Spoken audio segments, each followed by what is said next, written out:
Como cambiaron os velorios? Seguro que moitos de vostedes lembranos nas casas aínda. Agora hai tanatorios que incorporan ata retransmisións por streaming. Non hai tanto, os mortos en Galicia velábanse na casa, pero as cousas van cambiando e hoxe en día un velorio pode ser tal que así. Os cambios empezan dende a propia filosofía do enterro. En lugar de chorar a perda, moitos optan por celebrar a vida e sen escatimar en gastos. Así nos lo contaba Juan Perdiz, da funeraria San Marcos, en Pontevedra. Nós facemos moito música en directo. Estamos a ver aí un piano ás nosas costas, tedes o pianista en nómina. Correcto, sí. Aparte tamén pois temos contratamos outros profesionales como pode ser un mariachi, as bandas de gaitas que están tan de moda, incluso algunha banda sonora si se presta para a familia. Pero o velorio non deixa de ser un momento de despedida dun ser querido e por iso tanatorios como o de Albia en Pontevedra xa buscan acurtar distancias para un último adeus. O noso altar da luz o que fai é acurtar esa distancia entre as familias e o seu ser querido. E que ademais lembrame moito a Brancaneves. Totalmente, o que buscamos é esa cercanía, que a familia este moito máis preto do seu ser querido. E momentos tan sensibles como o da cremación volvense un pouco menos malos con salas inmersivas que buscan relaxar e distraer a atención das familias. E unha vez que temos as cinzas, hai quen opta por despedirse delas botándoas ao mar dun xeito legal e respectuoso co medio ambiente. Así nos lo amosou Laura Molla, que xestiona este servizo no Porto de Vigo. La urna es biodegradable y que, por supuesto, no hay residuos metales en las propias cenizas. É dicir, aquí está a furna que estamos a ver, se lle toca a auga xa se vai desintegrar, canto tempo pode tardar en desintegrarse? Pues aproximadamente un cuarto de hora.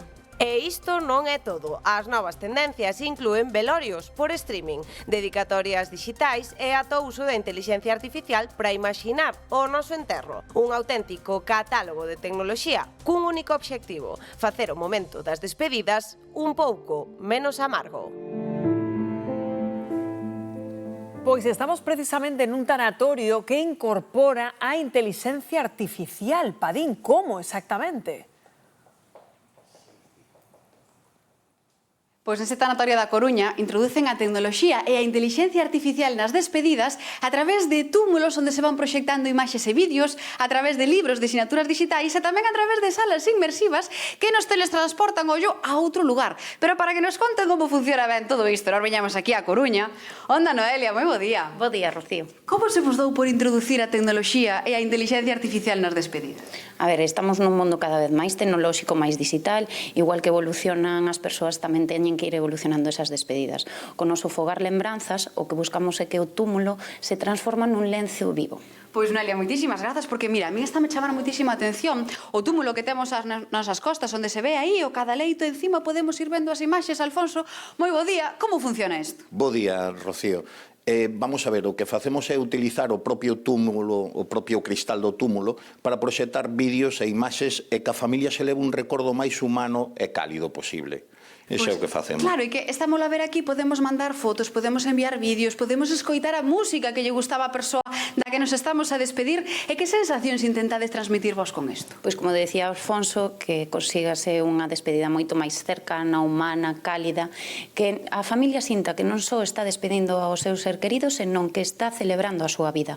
E que reaccións teñen a familia cando ven isto por primeira vez? Pois moitísima emoción, a verdad, porque ao final o que conseguimos axudados da tecnoloxía é esa personalización, esa diferenciación. Claro, e ademais entendo que isto tamén nos axuda a chegarnos ás novas xeracións, non? Sí, moitísimo, cada vez é algo que piden e que demándase moitísimo máis, esa tecnoloxía. E que me fala, Noelia, de tecnoloxía. Alfonso, a tecnoloxía tamén chegou ás salas de cremación. Sí, correcto. A ver, o que facemos tamén na propia sala de despedida, onde vemos a introducción do falecido no crematorio, pois tratar de que a familia se leve un recordo tamén máis cálido, como decía antes, máis cálido e humano, e distraer un pouquiño a mente con imaxes e música. Claro, porque nesas paredes proxectanse un lugar, pois pode ser unha galaxia, pode ser o mar, pode ser a montaña, e teletransportarnos, non, a ese sitio, e tamén temos os libros de sinaturas digitais. Sí, o que se fai con isto é que as mensaxes queden para sempre guardadas para a familia e que os familiares e os amigos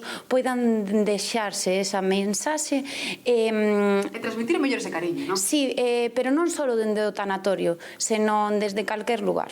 Pois Noelia, Alfonso, moitísimas grazas por atendernos. Xa ven que non hai dúas despedidas únicas porque tampouco hai dúas persoas únicas, compañeiros.